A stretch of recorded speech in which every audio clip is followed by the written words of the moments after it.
So let's get into this real quick because this is really interesting. I want to talk to you about the Augusta rule.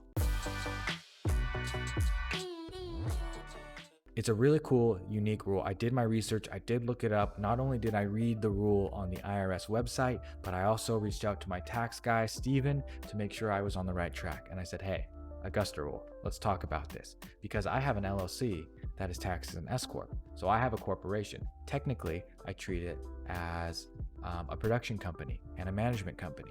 So that production company / management company needed to film some content for both my YouTube channel, which it produces, and my product Scorchmarker's content creation as well. So I rented the house that I'm renting temporarily to my corporation for 14 days for $1,000 a day, which is the maximum.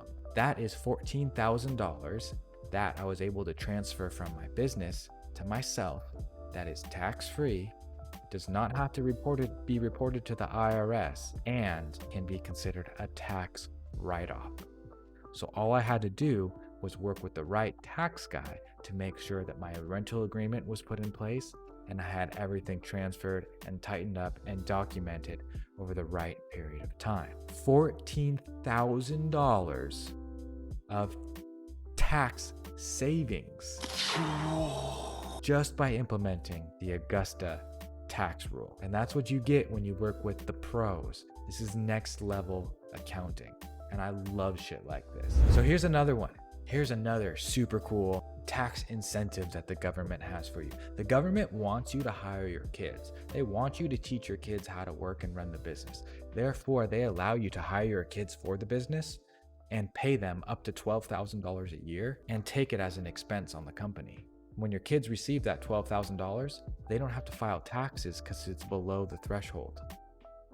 Not only that, but you're in control of it. So you can have that $12,000 and you can put it into an investment account for them like a UGMA or a Roth IRA. And all that money can grow tax-free without ever having been taxed once.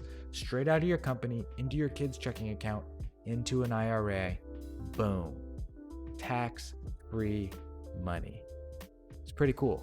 So that's another thing that you get when you work with high-paid tax professionals. They show you how to do things like this so that you can save way more money on your taxes. Because as Tom Wheelwright likes to say, it's not about the money that you make, it's about the money that you keep. Another great thing that you can do is you can open up a SEP IRA, which is a simple employer pension individual retirement account, a SEP IRA. The important thing is that SEP IRAs, or what I like to call the self-employed IRA, they're a wonderful, wonderful tax vessel.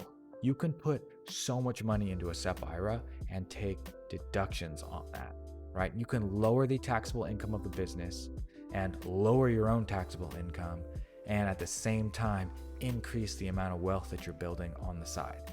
It is so cool.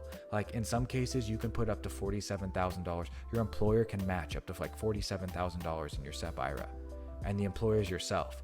So you put your money in, and then your business puts its money in, and you're just able to save like 90 grand a year in a SEP IRA and shield it from taxes. SEP IRAs are totally slept on. Not to mention, you can buy stocks, bonds, and other stuff with your SEP IRA. And this brings me to my last one. HSAs, health savings accounts. If you have a high deductible health insurance plan and you're self-employed, you can get an HSA. You can put up to $7,000 a year in the HSA and you get a tax deduction for it. The money in your HSA grows tax-free and you can continue to invest that money in other things. You don't just have to let it sit in cash. You can invest it into index funds or stocks or bonds or gold or Bitcoin, whatever it is that you want. A lot of cool stuff you can do. There's a lot of vessels out there. You just got to get educated and learn about it.